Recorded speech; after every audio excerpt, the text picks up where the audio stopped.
দুনিয়ার সকল নলেজকে আরবিতে ট্রান্সলেশন করছেন, সেই অ্যারাবিক ইংরেজিতে ট্রান্সলেশন হয়েছে। আমরা একক না, আমাদের আগে অন্যরা কন্ট্রিবিউশন করছে, but we are part of that trajectory. So that's the point I feel proud.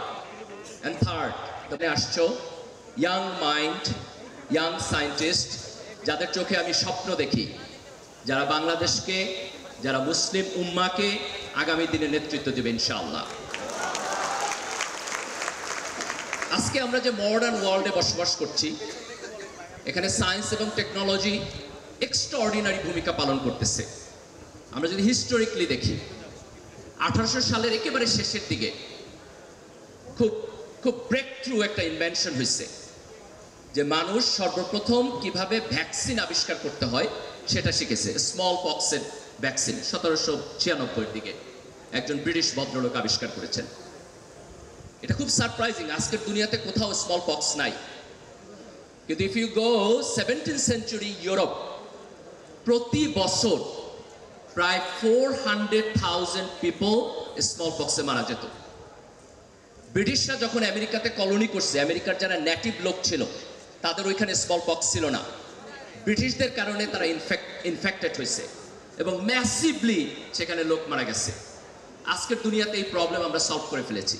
এটা সায়েন্স এবং টেকনোলজির ডেভেলপমেন্ট। সায়েন্স এবং টেকনোলজি মিলিটারি টেকনোলজিতে কন্ট্রিবিউশন করছে। পৃথিবীতে অনেক বড় বড় মিলিটারি ট্যাকটিক্স সায়েন্স এবং টেকনোলজির উপর ডেভেলপ। একটা বড় মিলিটারি ট্যাকটিক্স হচ্ছে গান পাউডার। আমরা যদি 1400, 1500, 1600 এই সময়ের হিস্ট্রি দেখি, অটোমান এম্পায়ার যখন হচ্ছে আজকের ইস্তাম্বুল, কনস্টান্টিনোপল, এটা যখন ইস্টার্ন রোমানদের কাছ থেকে তারা বিজয় লাভ করেছে, এই ইস্তাম্বুল হচ্ছে তারা তখন সিজ করে রাখছে।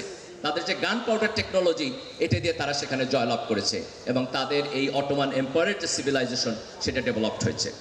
আমরা যদি নেপোলিয়ানকে দেখি, সে যখন ইউরোপের উপরে ডমিনেন্স স্থাপন করেছে, এই ডমিনেন্সই তার মিলিটারি যে ট্যাকটিক্স, তার বাহিনীতে তার গান পাউডার টেকনোলজি ছিল। তো সায়েন্স এবং টেকনোলজি দুনিয়াতে যে সমস্ত জাতি আছে তাদের কম্পিটেন্সি, তাদের ডেভেলপমেন্ট, তাদের ভালো কাজ, এই সব কিছুর পিছনে একটা পাওয়ার হাউস।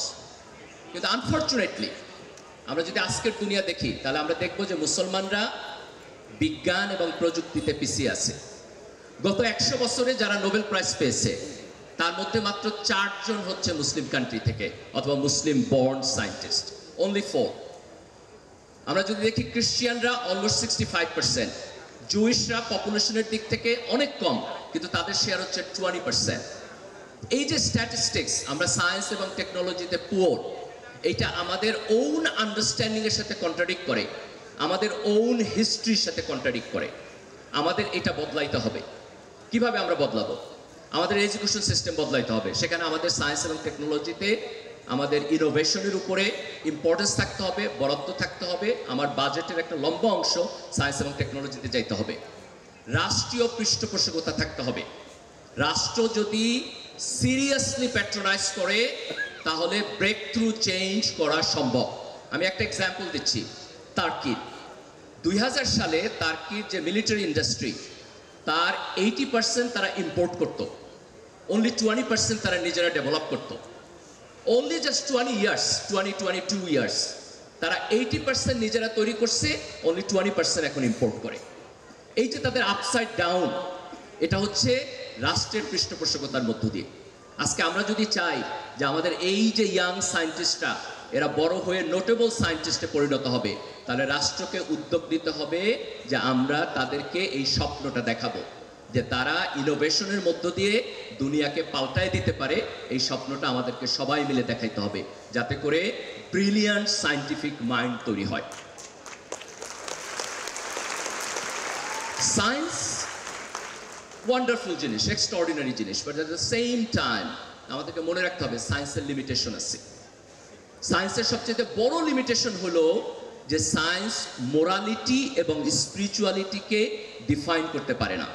আমি যদি সিম্পলি কোশ্চেন করি যে কেন আমার মিথ্যা কথা বলা উচিত না, কেন আমার চুরি করা উচিত না, কেন আমার ডাকাতি করা উচিত না, কেন আমার ঘুষ খাওয়া উচিত না, কেন আমার প্রতিবেশীর প্রতি আমাকে বেটার আচরণ করতে হবে, you can't get that answer from science. এটা সায়েন্সের ডোমেইনের মধ্যে পড়ে না। কাজেই সায়েন্সের সাথে আমাদের মোরালিটি এবং স্পিরিচুয়ালিটিকে কম্বাইন করতে হবে। অনলি দেন আমরা একটা ভালো সোসাইটি বিল্ড আপ করতে পারবো। ধর্মের সাথে বিজ্ঞানের কোনো কনফ্লিক্টের জায়গা নাই। দুইটা ভিন্ন ডোমেইনে কাজ করে। ধর্ম ফিলসফিক্যালি সৃষ্টিকর্তার কথা বলে, আল্লাহর কথা বলে, মানুষের জীবনে মোরালিটির ক্রিটিক্যাল ইম্পর্টেন্সের কথা বলে, মৃত্যুর পরে আমাদের ডেস্টিনেশন কি হবে সেটির কথা বলে। সায়েন্স আল্লাহর সৃষ্টিকে অবজার্ভ করে এবং বোঝার চেষ্টা করে যে এটা কিভাবে কাজ করে এবং আমরা কিভাবে এখান থেকে টেকনোলজি ডেভেলপ করতে পারি।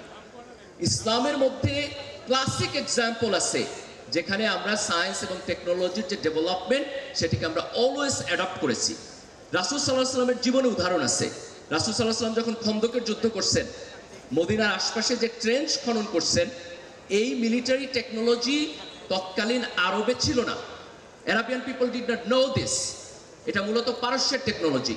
সেখান থেকে এটা ইম্পোর্ট হয়েছে একজন সাহাবীর মাধ্যমে এবং আল্লাহ রাসূল সেটাকে অ্যাকসেপ্ট করছেন। এই যে ইনোভেশনকে অ্যাকসেপ্ট করার মডার্নিটি, এইটা ইসলামের ক্লাসিক এক্সাম্পলের মধ্যে ইনহেরেন্ট অবস্থায় আছে। আজকে আমাদেরকে এটা রিভাইভ করতে হবে। আজকে তোমরা যারা এখানে অংশগ্রহণ করছো, আমি তোমাদের চোখে যে স্বপ্ন দেখছি, আমি আশা করব যে তোমরা একদিন অনেক বড় হবা। আজকে বিজ্ঞানে, সায়েন্সে, টেকনোলজিতে মুসলমানদের যেই পুয়োর দশা, এটাকে তোমরা অতিক্রম করে যাবা। এই সিনারিও তোমরা চেঞ্জ করবা। তোমরা একদিন এই দেশকে নেতৃত্ব দিবা, তোমরা একদিন এই দুনিয়াকে নেতৃত্ব দিবা এবং তোমাদের নেতৃত্বে যে দুনিয়া হবে সেটি ইউরোপিয়ান সিভিলাইজেশনের চাইতে বেটার হবে ইনশাআল্লাহ। কারণ তোমরা at the same time brilliant scientific mind হবা and at the same time brilliant spiritual mind hoba।